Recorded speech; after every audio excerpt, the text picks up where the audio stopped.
बिस्मिल्लाहिर्रहमानिर्रहीम। आज 10 सितंबर 2001 है और मैं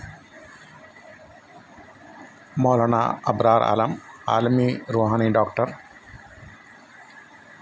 जिस मौजू पर गुफ्तगू करने जा रहा हूँ आज, वो मौजू है कि दलाइल से बात करें, जंग नहीं। यानी कि अगर आपको किसी से कोई इख्तलाफ है तो अपने दलाइल से, सबूत व शवाहिद से उनसे बात करें, उनको मुतमईन करने की कोशिश करें। और ये नहीं कि आपको ताकत है, आपको क़ुव्वत है तो आप जो है ना जंग करना शुरू कर दें। मेरे मुस्लिम और गैर मुस्लिम भाइयों और बहनों, आज जो कुछ के दुनिया में फसादात हो रहे हैं वो आप सबको पता है। तो मैं जहाँ तक समझता हूँ कि ये फसादात इसलिए होते हैं कि हम लोग गौर नहीं करते, फ़िक्र नहीं करते।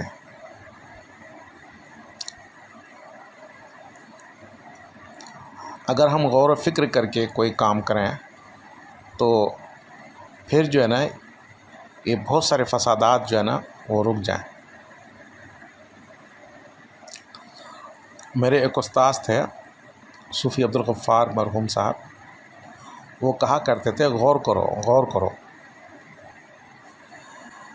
यानी कि गौर व फ़िक्र करने से इंसान को बात समझ में आती है। अल्लाह तबारक व तआला ने सूरह सबा सूरह नंबर 34 और आयत नंबर 46 में कहा है कि मैं तुमको नसीहत करता हूँ एक बात की, कि तुम लोग दो दो करके और अकेले अकेले होकर ज़रा सोचो कि मोहम्मद सल्लल्लाहु अलैहि वसल्लम के साथ जुनून नहीं है, उनके साथ कोई जुनून नहीं है, नौज़ बिल्लाह वो मजनून नहीं है। कुफ़ार मक्का जो है उनको कहते थे कि ये मजनू है, ये इन पर जुनून तारी होता है, नौज़ बिल्लाह। तो अल्लाह ताला ने कहा कि उनके ऊपर जुनून कैसे है, वो तो बहुत ही अक्ल की बात करते हैं और नहायत ही ज़हीन हैं, और इस जैसी हस्ती दुनिया में बहुत कम है। और आजकल अल्हम्दुलिल्लाह वो गैर मुस्लिमों ने भी एतराफ़ कर लिया, 100 अज़ीम इंसानों की लिस्ट में सबसे पहले नंबर पर मोहम्मद सल्लल्लाहु अलैहि वसल्लम का नाम रखा है। तो अकेले में सोचोगे उसमें इज़्दिहाम नहीं होता है, तो इंसान दिलो दिल इस्तेमाल करता है तो उसको समझ में आता है और इंसाफ़ करना उनके लिए आसान हो जाता है कि हकीकत क्या है। और दो दो आदमी करके भी गौर व फ़िक्र करें तो हर एक दूसरे से अपना गौर व फ़िक्र शेयर करे और उसका नतीजा सामने रखे, तो उसमें भी आसानी होती है। दो दो करके अगर यानी कि जमात के साथ अगर कोई गौर व फ़िक्र करे किसी मसले पर तो भी अच्छी चीज़ है और नतीजा सामने आता है, फिर समझ में आता है क्या करना है क्या नहीं।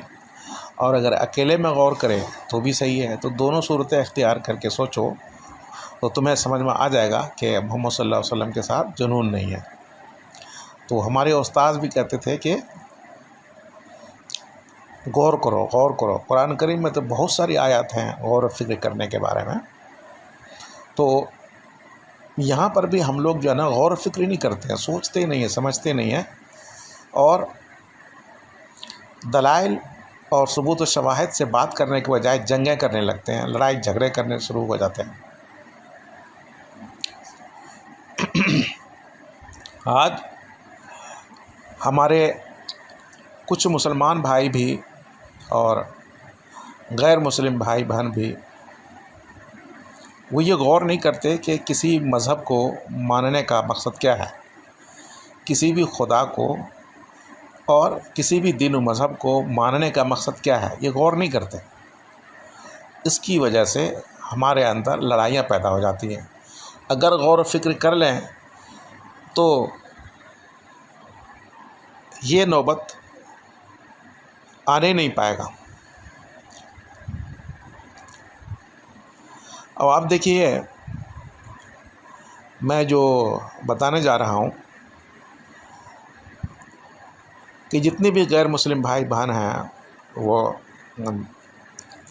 जिस खुदा को भी मानते हैं और जिस दीन व मज़हब को भी मानते हैं, अगर वो गौर करते कि जो भी हम जुल्म व सितम यहाँ इस दुनिया में करेंगे तो उसका नतीजा जो है मरने के बाद रिज़ल्ट जो है वो मिलेगा और हमें सज़ा भुगतनी होगी, तो वो जुल्म फ़साद नहीं करें।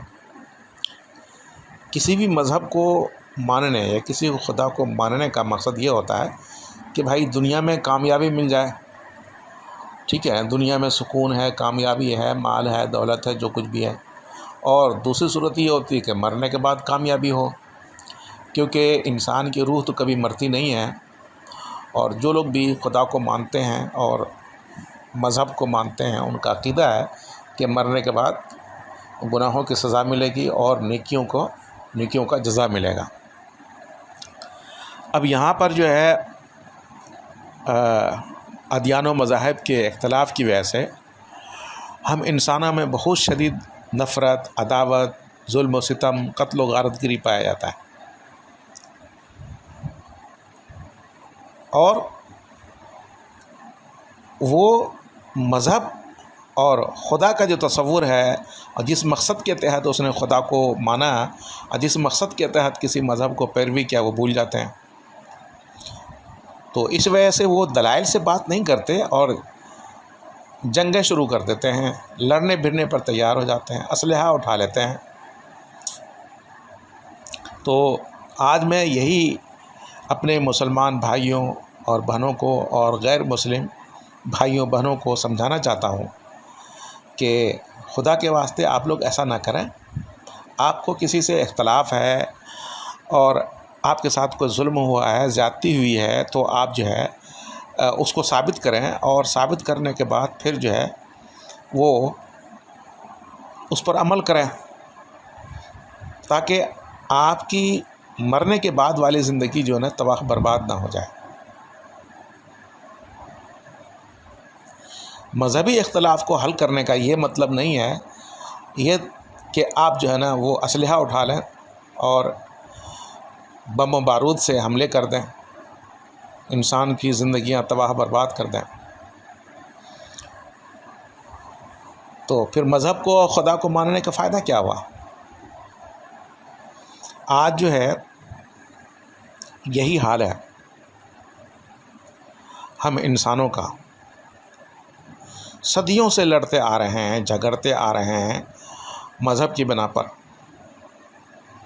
मज़हबी इख्तिलाफ़ की बिना पर, और उसको सुलझाने के लिए हम सोचते नहीं हैं कि ये इख्तिलाफ़ कैसे ख़त्म हो। बहुत आसान तरीका है। किसी शायर ने कहा है कि अंदाज़े बयां गर्चे बहुत शौक़ नहीं है, अंदाज़े बयां गर्चे बहुत शौक़ नहीं है, शायद कि उतर जाए तेरे दिल में मेरी बात। तो मैं अपने मुसलमान और गैर मुस्लिम भाइयों और बहनों से यही कहने जा रहा हूँ कि देखो भाई, जितनी भी जंगें माज़ी में हुई, अभी हो रही हैं या आइंदा होंगी, अल्लाह ना करे को, वो मज़हब की इख्तिलाफ़ की वजह से है। तो इस इख्तिलाफ़ को हम इस तरह से समझाएं ना और इस तरह से हल करें ना,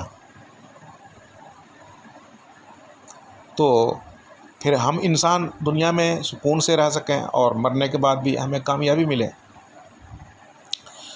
मिसाल के तौर से सोवियत यूनियन वालों ने हमला कर दिया अफ़गानिस्तान के ऊपर और काफ़ी साल जंगें चलती रहीं, लड़ाइयाँ होती रहीं। आखिर क्या हुआ कि वो जो है सोवियत यूनियन वाले हार गए और टुकड़े टुकड़े हो गए। आज रूस की सूरत में एक मुल्क रह गया। सही है। अब उसमें जितने भी इंसान मारे गए, कत्ल हुए या मुसलमानों की जानिब से शहीद हुए, ये क्या है? बिला वजह, बिला सोचे समझे जिन्होंने हमला किया अफ़गानिस्तान पर, अगर वो ये सोच लेते कि हमें मरना है एक दिन और मरने के बाद हमें हिसाब किताब देना है, और मैं अभी साबित करने वाला हूँ कि जन्नत जहन्नम का वजूद है और हिसाब किताब बाज़ाब्ता शुरू हो जाता है मरने के बाद ही, और सज़ा और जज़ा भी मिलना शुरू हो जाता है कुछ न कुछ, तो वो ऐसा नहीं करते। ताकत के नशे में चूर हो करके कि चूँकि मुझे ताकत है, उन्होंने ऐसा कर दिया, लेकिन क्या हुआ? नाकाम हो गए। फिर उसके बाद जो है वो, हालांकि ये झगड़ा भी मज़हब की बिना पर था। क्यों? इसलिए कि जो नज़रिया और सोच और अकायद सोवियत यूनियन वालों के थे, वो किसी खुदा को नहीं मानते थे। अगर अफ़गानिस्तान के जितने भी बाशिंदे होते और वो सब के सब उनके नज़रियात के मानने वाले और फॉलोवर बन जाते, और अफ़गानी जितने भी थे मुसलमान, वो सब कहते रूसियों से कि जो आपके तर्ज़ फ़िक्र है, आपके नज़रियात अकायद हम मान लेते हैं, तो झगड़ा ख़त्म हो जाता, क्योंकि वो तो उनके फिर भाई बन जाते हैं। सही है। तो होना ये चाहिए कि सोवियत यूनियन वाले अफ़गानियों से बात करते कि भाई तुम्हारा तर्ज़ फ़िक्र, नज़रिया, अकायद जो है गलत है, मेरे पास ये दलाइल हैं, ये सबूत व शवाहिद हैं, इस बिना पर तुम अपने दीन व मज़हब को छोड़ दो, इस्लाम को, और तुम सब जो है मेरे दीन व मज़हब को मानने वाले बन जाओ। और दुनिया के सामने सोवियत यूनियन वाले जो है अपने दलाइल को रखते उनको कायल करने के लिए लेकिन ऐसा नहीं किया उन्होंने, और अपनी ताकत का इस्तेमाल किया, ताकत के घमंड में आकर के, और इधर मुजाहिदीन ने उनका मुकाबला किया कि भाई ये तो हमारे साथ ज़्यादती हो रही है, बिला वजह आपने हमला कर दिया। इधर जो अफ़गानी मुसलमान थे, इन्होंने भी उनको, रूसियों को दलाइल से समझाने की कोशिश नहीं की, उनको बताने की कोशिश नहीं की कि भाई आप मेरे साथ जंग क्यों करते हो, हम सच्चे खुदा के मानने वाले, सच्चे दीन व मज़हब के मानने वाले हैं, हमारे पास ये दलील है, और मरने के बाद जो है अगर कोई इस मज़हब को नहीं मानेगा तो उनको कब्र के अंदर भी सज़ा मिलती है और फिर जहन्नम है। तो दुनिया वालों को गवाह बना करके अगर ये बात करते तो शायद कुछ बात समझ में आ जाते, लेकिन गलती यहाँ ये हुई कि ताकत के नशे में चूर होकर उन्होंने हमला कर दिया, और अल्लाह तबारक व तआला जो खालिक कायनात है वो तो देख रहे हैं, तो उन्होंने जो है ना हक़ का साथ दिया और रूस के टुकड़े टुकड़े हो गए।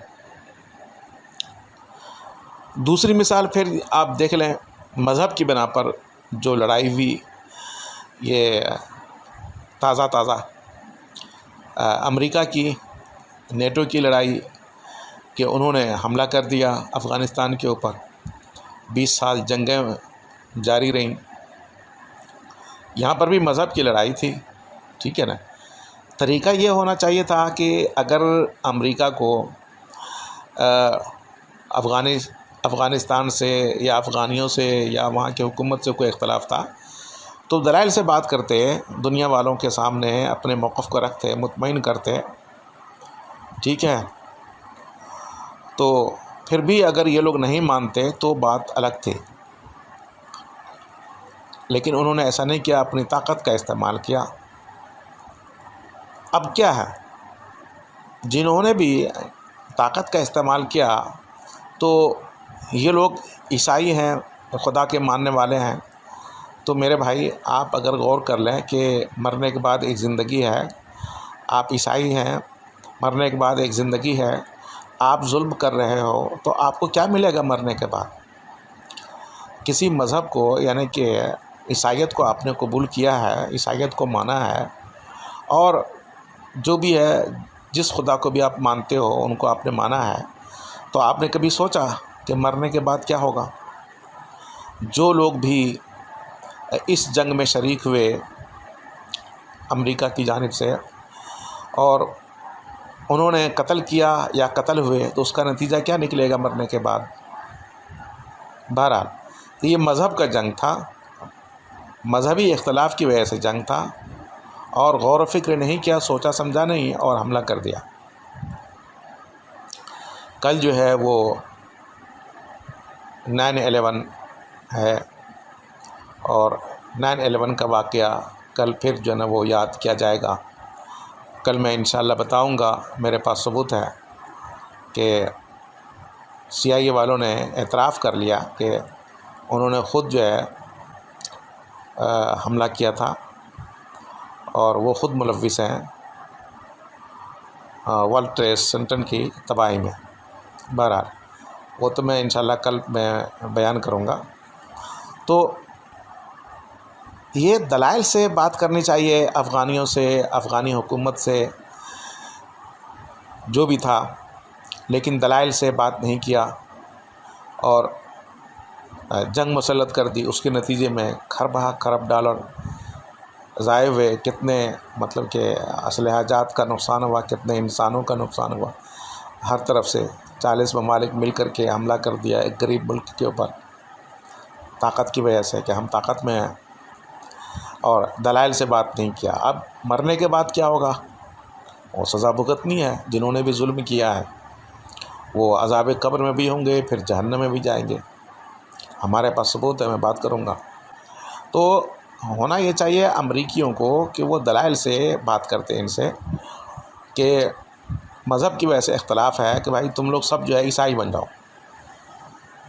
अमेरिका अपने तमाम मजहबी पेशवाओं को लेकर के और जितने भी अफ़गानी थे उनसे कहते हैं कि तुम लोग सब के सब ईसाई हो जाओ, क्योंकि तुम्हारे खुदा का तसव्वुर जो है, तुम्हारे मज़हब जो है वो सच्चा नहीं है। तुम मान लो, हमारे दलाइल देखो ऐसे हैं, और हमारे यहाँ खुदा का तसव्वुर और हमारे मज़हब जो है ना वो सही है, लिहाजा तुम लोग इस्लाम छोड़ दो, क्योंकि तुमसे हमें ख़तरा है और तुम हमारे दुश्मन हो, तुम दहशतगर्द हो, हमें नुकसान पहुंचा सकते हो। अगर तुमने अपने मज़हब की, अपने खुदा की सच्चाई पर कोई दलाइल नहीं दिया तो हम हमला करेंगे। दुनिया वालों के सामने बात रखी जाती। अब मुसलमान जो है वो अपने दलाइल देते कि हमारा खुदा सच्चा है और हमारा मज़हब सच्चा है। तो इन लोगों ने भी उनसे नहीं कहा, ठीक है ना, कि भाई आप ईसाइयत छोड़ दो, आप का मज़हब ईसाइयत जो है वो दुरुस्त नहीं है,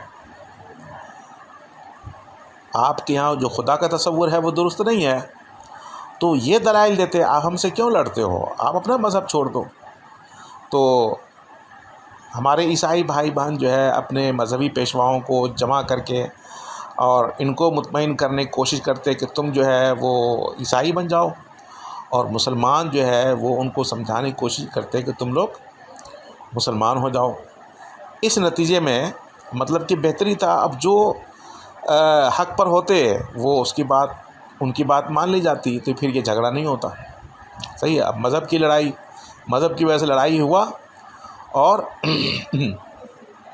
इसमें कितना नुकसान हो गया, और फिर आखिर में चल कर के क्या हुआ कि वो इनखला हो गया, अमेरिका चले गए यहाँ से सारी फ़ौज निकाल करके, और शिकस्त खा गए।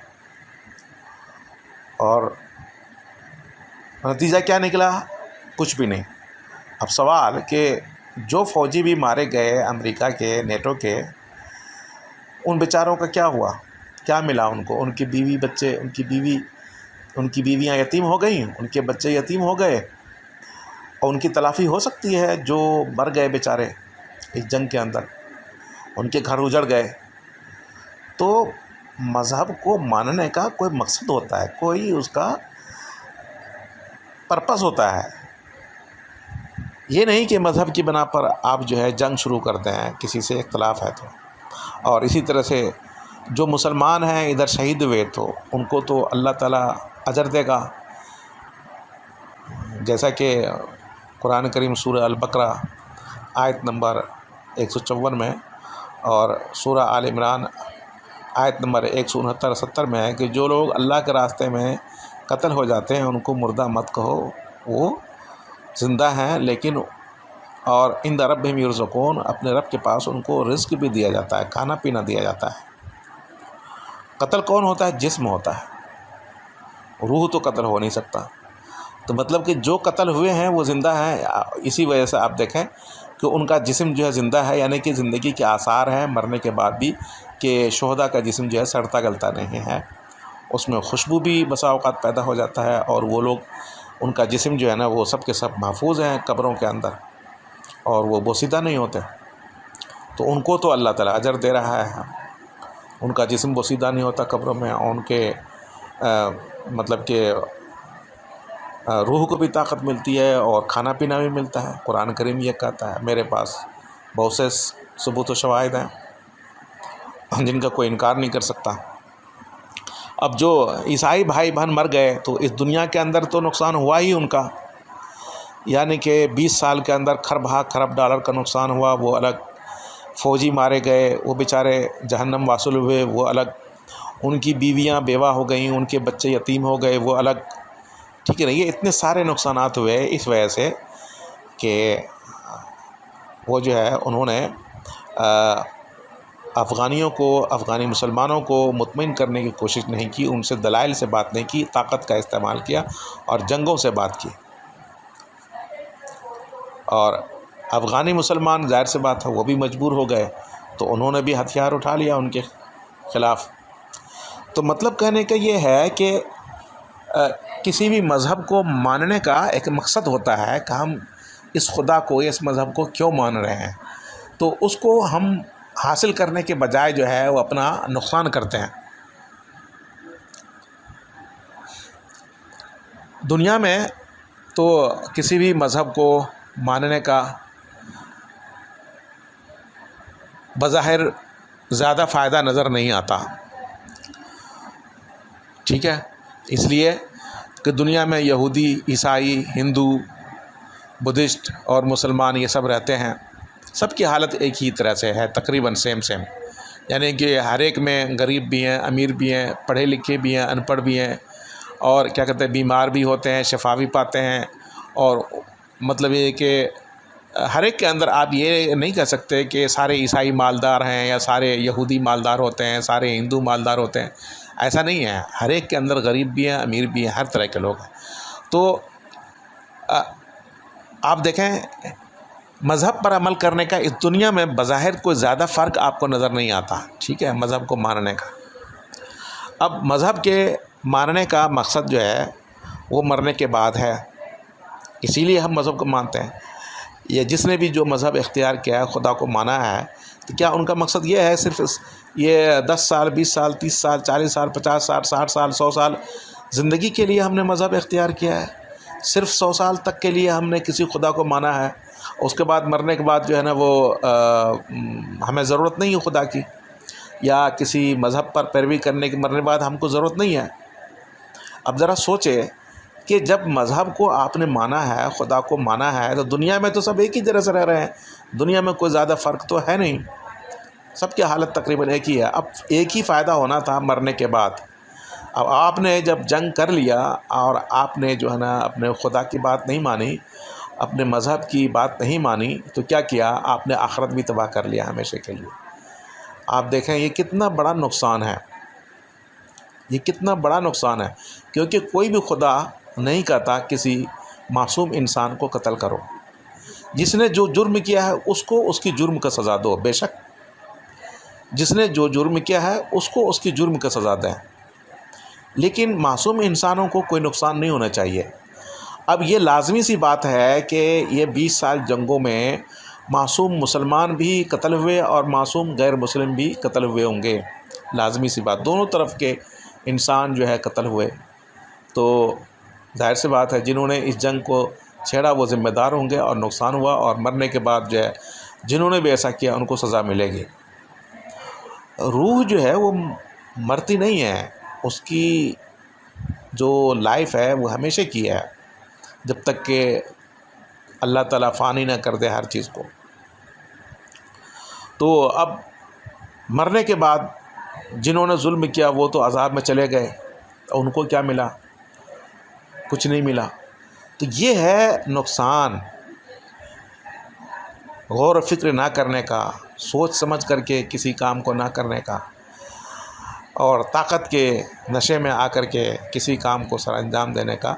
ये नुकसान, माली नुकसान भी हुआ, जानी नुकसान भी हुआ, दोनों तरफ का, और फ़ायदा कुछ भी नहीं हुआ। नतीजा यही हुआ आखिर में चल कर के कि इनखला हो गया और वो शिकस्त खा गए, ये जीत गए। आज उन्होंने हुकूमत बना लिया तालिबान ने, जिनको दहशतगर्द कहा जाता था, आज उन्हीं को फिर मानेंगे, उनके साथ जो है ना मिल बैठेंगे, जिनके सर के ऊपर क्या कहते हैं वो इनाम रखा हुआ था कि इनको जो गिरफ़्तार करेगा, कत्ल करेगा, उसको इनाम दिया जाएगा।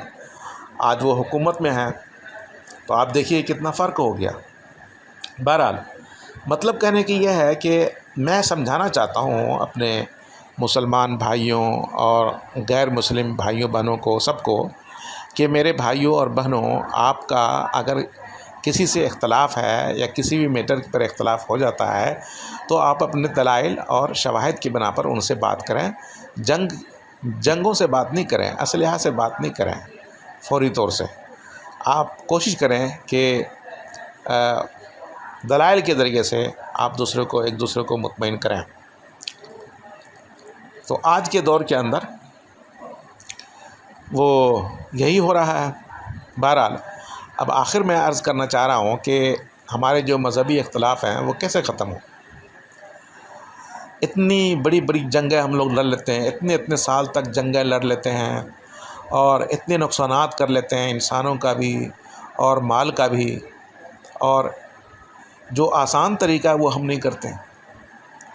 वो आसान तरीका क्या है कि हम लोग जितने भी अदियान व मज़ाहिब दुनिया में हैं उनके माहिर मज़हबी पेशवाओं को जमा करें एक जगह, और वो सब मिल कर के अपने अपने मज़हब की, अपने अपने खुदा की सच्चाई के ऊपर दलाइल दें।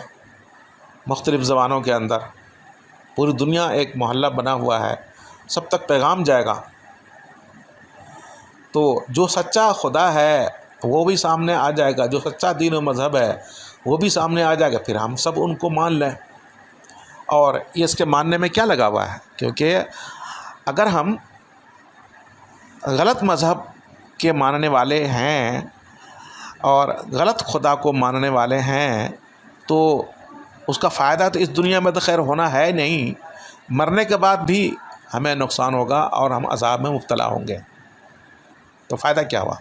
अब मेरे इस सवाल का जवाब कोई भी अक्लमंद गैर मुस्लिम नहीं देता। मैं बहुत सालों से परेशान हूँ कि कोई भी ऐसा कोई गैर मुस्लिम मिले जो मुझे बताए कि भाई ये इतने अदियान व मज़ाहिब में से या इतने खुदाओं के तसव्वुर में से किस खुदा का तसव्वुर सही है, कौन सा दीन व मज़हब सही है, कोई हमको बताने वाला नहीं है।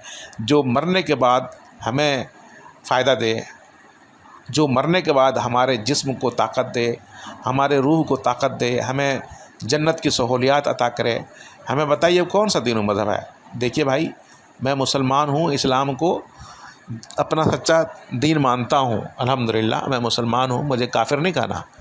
मैं पूछता हूँ ये सवाल इसलिए ताकि हक बात सामने आ जाए, और जब हम बातें करेंगे, बहस करेंगे, तो उसमें दलाइल सामने आने की वजह से जो है ना सच्चा खुदा पाना और सच्चा दीन व मज़हब को पाना आसान हो जाएगा। तो आप देखिए, कोई भी यहूदी, ईसाई, हिंदू, बुद्धिस्ट, जैनी, एथिस्ट हमसे बात करने के लिए तैयार नहीं है, हमसे बात नहीं करता। तो मेरे भाई आप कर क्या रहे हो, इसका नतीजा क्या निकलेगा? हमसे बात नहीं किए, ठीक है, नहीं करो, कि भाई आपके पास जवाब नहीं है अपने अकायद, अपने नज़रियात को साबित करने का, आपके पास कोई जवाब नहीं है, आपके पास दलाइल नहीं है, तो आप हमसे भाग रहे हैं, हमसे बात नहीं करते। तो क्या हुआ? हम अल्हम्दुलिल्लाह अल्लाह को मानते हैं, खुदा और दीन इस्लाम का सच्चा मज़हब है, हमारे पास दलाइल है, हमारे दलाइल आप सुने, आपके दलाइल हम सुनते हैं, देखते हैं क्या होता है। तो ऐसा ना करने के बजाय हम लोग क्या कर रहे हैं, मज़हब की बना पर जंगें लड़ रहे हैं।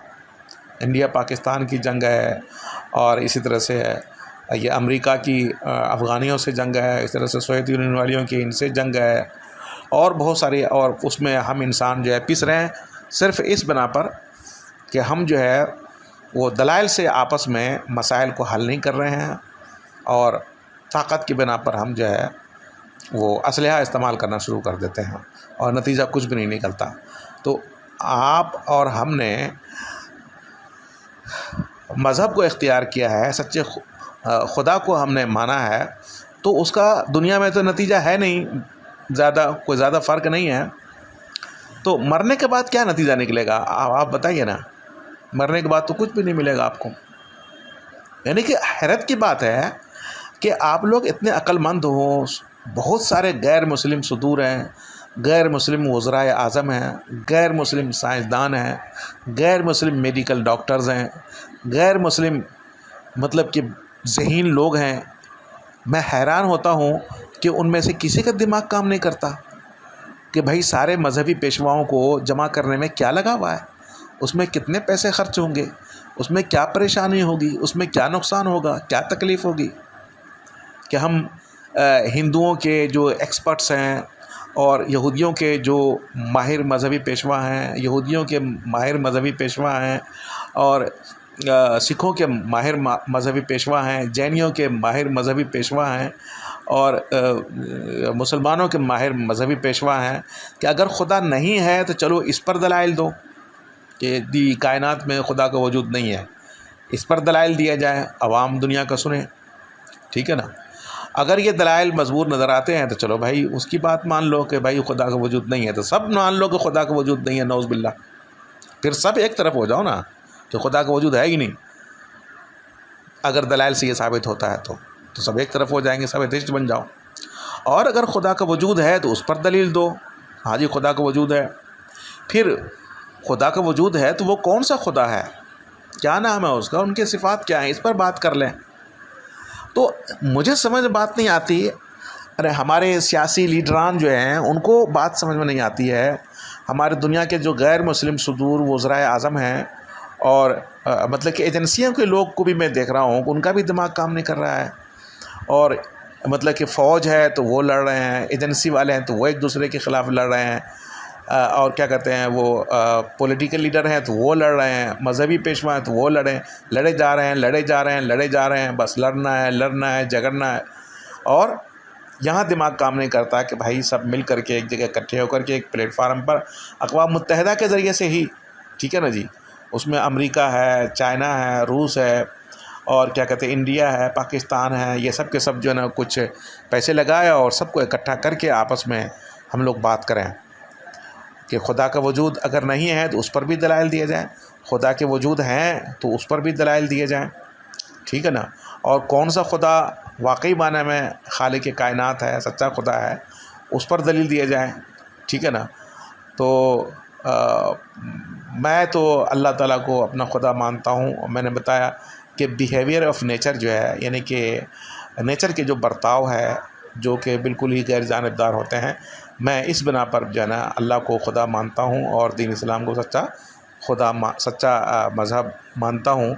क्योंकि इस सिर्फ़ वाहिद, मेरी तहकीक के मुताबिक सिर्फ़ दीन इस्लाम वाहिद मज़हब है, और सिर्फ़ अल्लाह ताला वाहिद खुदा हैं कि जिनकी पैरवी करने की वजह से मरने के बाद जिस्म को भी ताकत मिलती है कि वो बोसीदा नहीं होते जो नेक मुसलमान हैं, और रूह को भी ताकत मिलती है कि मरने के बाद भी वो जो है ना हज़ारों लोगों को अभी भी फ़ायदा दे रहे हैं और उनके दिलों पर हुकूमत कर रहे हैं। आप गैर जानिबदार होकर, मैं आपको बता रहा हूँ, आप गैर जानिबदार होकर के, ठीक है ना, ताअस्सुब से बालातर होकर के आप ज़मीन पर चलें, ज़मीन का सैर करें। जब आप सैर शुरू करेंगे तो आपको दो चीज़ें नज़र आएंगी। वो ये कि कुछ ऐसी कब्रें हैं जहाँ पर हज़ारों लोग रोज़ाना जा रहे हैं, ठीक है ना, और कुछ ऐसी कब्रें भी हैं जिन पर लोग नहीं जा रहे हैं। तो जो नंबर 1 मुस्लिम हैं, अंबिया कराम, शुहदा इस्लाम, सहाबा कराम, औलिया अल्लाह, मोहम्मद सल्लल्लाहु अलैहि वसल्लम हैं, और इस तरह से औलिया अल्लाह हैं, इंडिया के अंदर ख्वाजा मोइनुद्दीन चिश्ती रहमतुल्लाह अलैह हैं, दिल्ली के अंदर सैयद निज़ामुद्दीन औलिया हैं, हज़रत निज़ामुद्दीन औलिया हैं, और क्या कहते हैं इसी तरह से लाहौर के अंदर सैयद अली हजवेरी रहमतुल्लाह अलैह साहब हैं, पाकपतन के अंदर बाबा फरीदुद्दीन गंज शक्कर रहमतुल्लाह अलैह हैं, और क्या कहते हैं वो हज़रत लाल शाहबाज कलंदर साहब हैं, इधर शाह यकीक बाबा हैं थट्टा के अंदर सिंध में।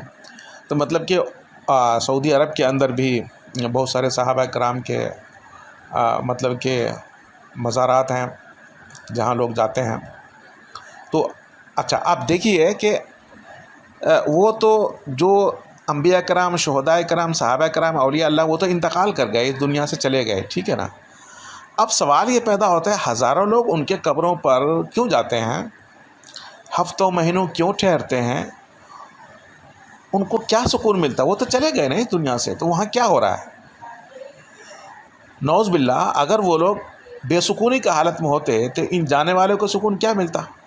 तो एक ग्रुप तो ये है कि आप ऐसे लोगों की कब्रें पाएंगे जहाँ रोज़ाना, उसमें गैर मुस्लिम भी हैं, हिंदू भी हैं, वो लोग भी जाते हैं, रोज़ाना जा रहे हैं, वहाँ ठहर रहे हैं, आ रहे हैं, वहाँ खा रहे हैं, वहाँ खुशियाँ मना रहे हैं। आप उनको रोकना चाहेंगे, अरबों रुपया ख़र्च करके रोकना चाहेंगे कि नहीं जाओ, वो नहीं रुकेंगे, ठीक है ना। दूसरी जानिब हम गैर मुस्लिमों की कब्रों को देखते हैं, जब हम सैर करते हैं ज़मीन पर, गैर मुस्लिमों की कब्रों को देखते हैं।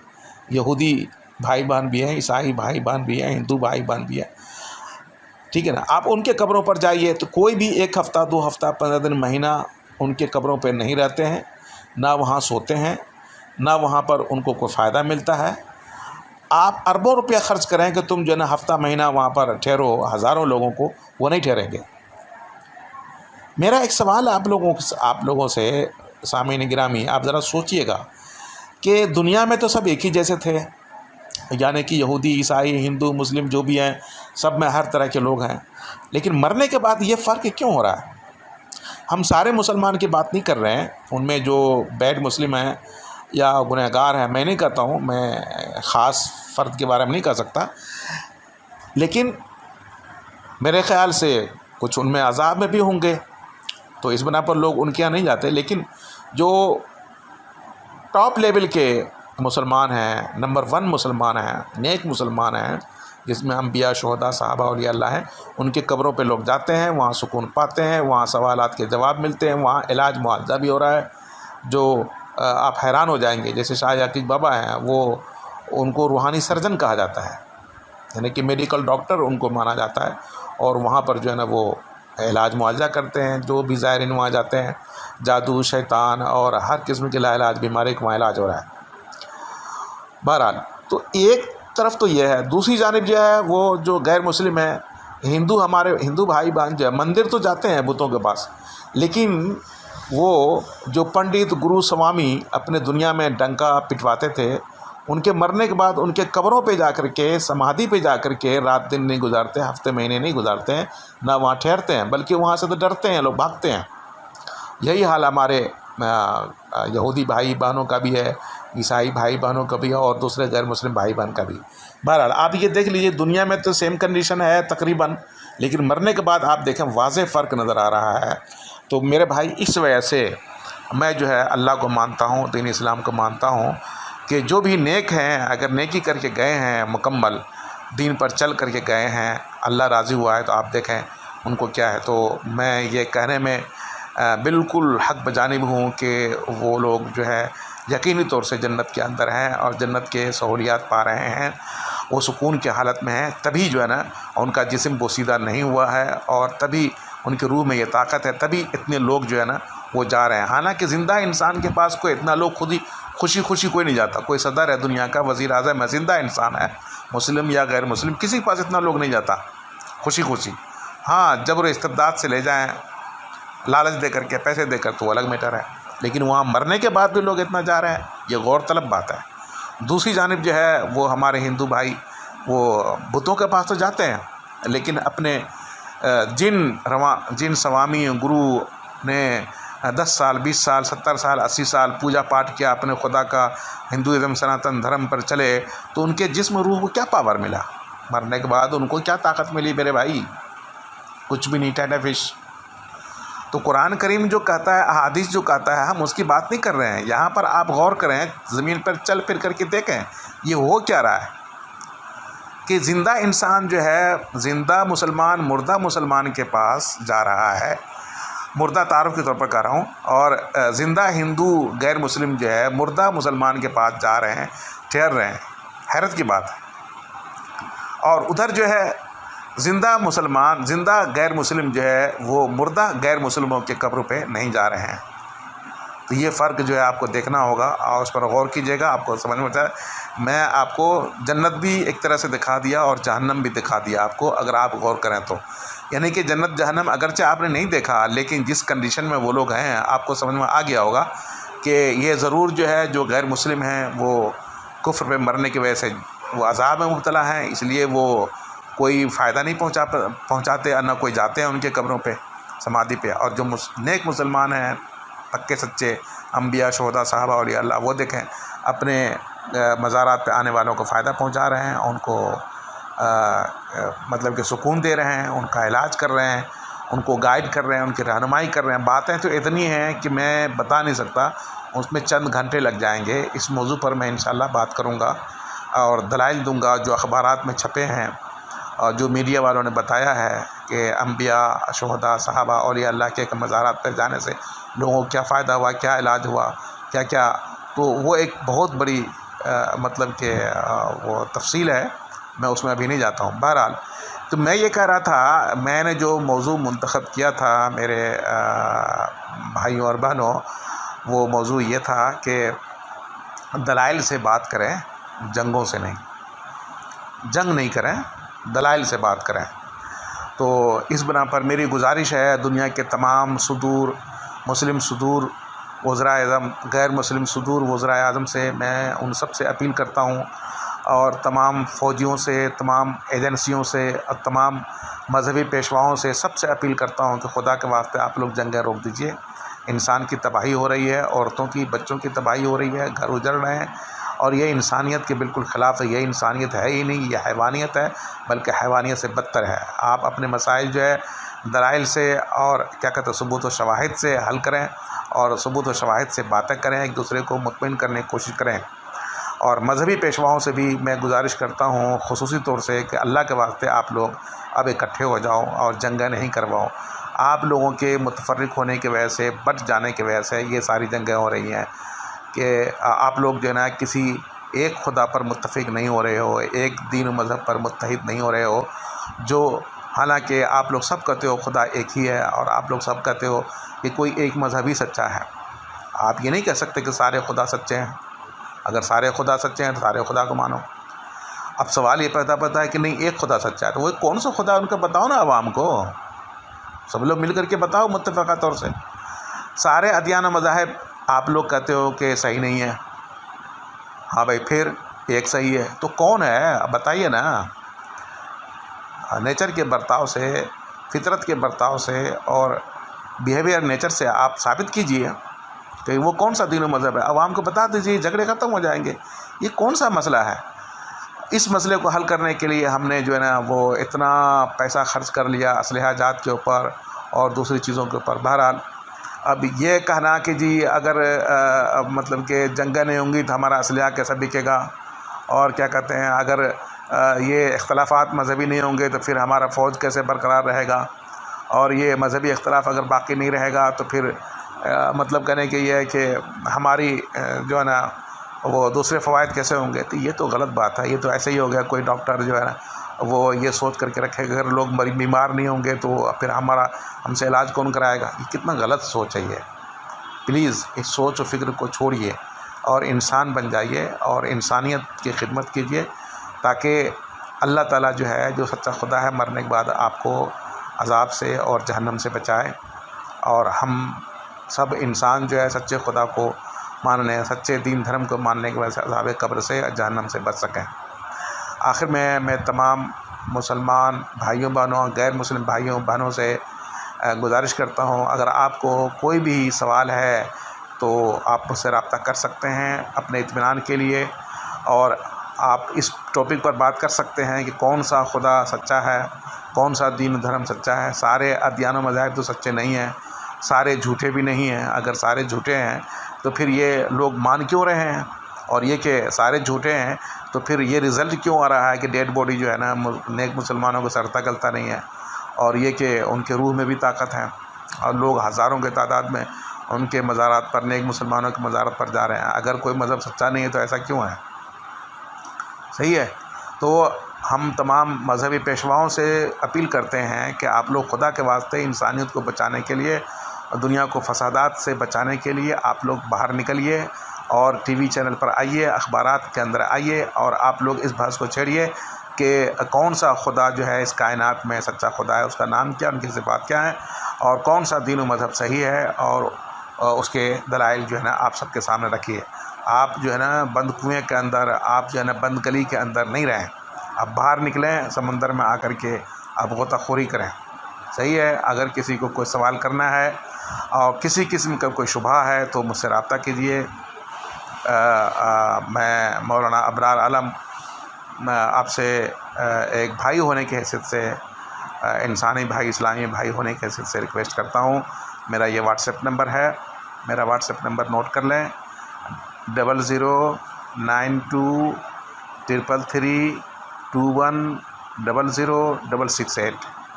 फिर से सुन लीजिए, 009233210066। इस नंबर पे व्हाट्सएप करें, मुझसे पूछें सवाल, मैं आपको मुतमईन करूँगा इंशाअल्लाह तबारक व तआला। और ये झगड़े और फसाद से बाज आ जाएँ। एक दूसरे के से नफ़रत करना, एक दूसरे को गाली गलौज देना, खुदा के नाम पर एक दूसरे को बिला वजह कत्ल करना और बिला वजह लोगों को तकलीफ़ पहुंचाना और जंगें करना, ये सब बंद कीजिए और हमसे बात कीजिए। अगर आपके अंदर तप्पड़ है, आपके पास अगर कोई ऐसा दलील है तो हमसे बात कीजिए, हमें मुतमईन कीजिए। अगर अपने मज़हब के बारे में, अपने खुदा के बारे में, मैं आपका मज़हब खुदा को मान लूँगा, और अगर मैं आपको मुतमईन कर देता हूँ तो आप हमारे खुदा को मान लें, हमारे तीनों मज़हब को मान लें, इसमें क्या हर्ज की बात है। मेरी कोशिश यही है और कि अपना रिसर्च आपके सामने बिहेवियर ऑफ नेचर के ज़रिए से पेश करूँ और दुनिया के तमाम इंसान जो है ना वो अल्लाह को मानने वाले बन जाएँ और दीन इस्लाम को कबूल करने वाले बन जाएँ। जो मैं रिसर्च करके रखा हुआ हूँ, सीधी सीधी बात यह है, अगर आपको ये नहीं लगता कि मैं सही हूँ तो आप मुझसे फिर रब्ता कीजिए। अल्लाह ताला से दुआ है कि हमारे जो अक्लमंद और फ़िक्रमंद और ज़हीन मुसलमान भाई बहन हैं, गैर मुस्लिम भाई बहन हैं, उनको तौफ़ीक दे कि मुझसे रब्ता करें, या फिर मेरी बात को मानते हुए वो जो है जितना जल्द हो सके दीन इस्लाम को कबूल करना शुरू कर दें। क्योंकि दीन इस्लाम के अलावा किसी भी दीन मज़हब और अल्लाह के अलावा किसी भी दूसरे खुदा को मानने की वजह से ना तो आपके जिस्म को मरने के बाद कोई ताकत मिलती है, ना रूह को ताकत मिलता है। तो जिस जिस्म और रूह ने 70 साल, 10 साल, 20 साल पूजा पाठ किया तो उसका नतीजा ही नहीं निकल रहा मरने के बाद, तो फ़ायदा क्या उस खुदा को मानने, उस दीन धर्म को मानने का। ठीक है, जहाँ तक दुनिया में है तो दुनिया में तो सब एक ही जैसे हैं। उम्मीद है कि आप लोगों को मेरी बात समझ में आ गई होगी और जंग करना छोड़ देंगे और दलाइल और सबूत व शवाहिद से बातें करना शुरू करें। अल्लाह हाफिज़ व आखिर दावाना अनिल हम्दुलिल्लाहि रब्बिल आलमीन।